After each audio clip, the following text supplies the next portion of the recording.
Mr. President, sorry for this, but Mr. President, you are saying that you promised all those things and you are doing. But when people tell you, we don't want it, it is too expensive for us, you change it from a levy, from housing fund, from a contribution to a tax that is not even, you can't recoup it after the 7 years. How did the translation into that become? You see, Sam, you know, you're splitting hairs. I'm not splitting. Yes, you are. Because what you are saying, you're trying to find fault. What is the greater good? What is the national interest? I mean, to you, does creating 120,000 jobs register anything good? It is a good thing, but I'm asking you about public participation in the Constitution. That's making sure that an ordinary person who would otherwise never have a chance to own a home, now they have a chance to own a home. Does that make sense to anybody? Yes, it does. And the so, you see, if you pass an exam with 80%, it's an A, my brother. It may not be 100% what I wanted, but it is 80% what I wanted. It is doing 80% of the job. Surely give me some marks. Mr. President, the question is at what cost? At what cost, Mr. President? Because granted, the people told you they need jobs.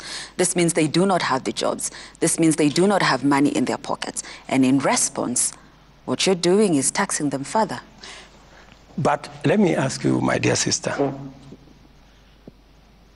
the people who are working today did not have a job, right? Those are the people in the street. They didn't have a job.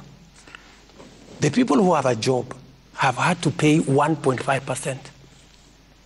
1.5% so that we can give a job to somebody else. And for your information, that somebody else that is getting a job is a taxpayer. They contribute to what we eventually earn.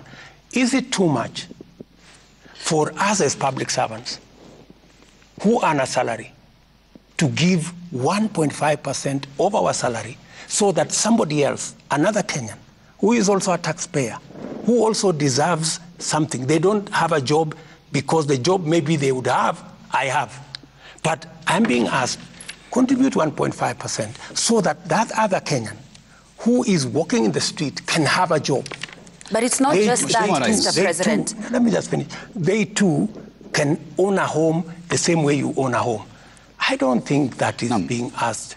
It's not just that, Mr. President. Bado hujalijibu la mwenzangu Wafula pale. Amesema iweje wakati huu ndio munaleta tuseme hizi taxations nyingi, mumeanza na affordable housing na bado hatuja elewa vizuri zaidi, tuko kwa health, bado tunajaribu taxations. Kwa nini zimekuja kwa wakati mmoja kiasi cha kwamba Mkenya anasikia uzito? Kwa nini isikwende step by step kiasi cha kwamba hata Mkenya atajua ni kweli tunasonga mbele lakini si finyiki, maisha yako sawa? Wacha nikueleze.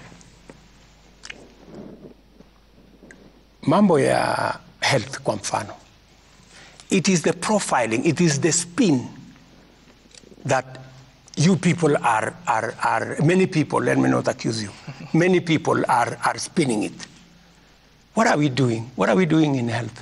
We are saying in health, we want to reduce those who are, and they are, by the way, the majority of the people who are, when I spoke about hustlers, people thought I was not serious. I was very serious. That is why I am saying, those of us who have a job, let's contribute 1.5%, good people, so that those of us who are hustlers, the people in the street, can, even them, they can have a job. They now have 120,000 of them on a job. That's number one. On this, on the health, what are we doing? We are saying three things. Number one, for the first time, every Kenyan, even those who today cannot afford nothing, they will have a health insurance. For the first time. Number two, those who, and the kind of unfairness that there can be. Mama Mboga is paying 10% of our income for health insurance. William Ruto, the president of Kenya, is paying 0 0.001%. Why? All we are saying is let everybody pay an equal percentage of what they earn. Is that too much to ask? What will happen? The people who are paying 500 will come down to 300. Is there anybody saying that there are people who will get an insurance cover who do not have? No.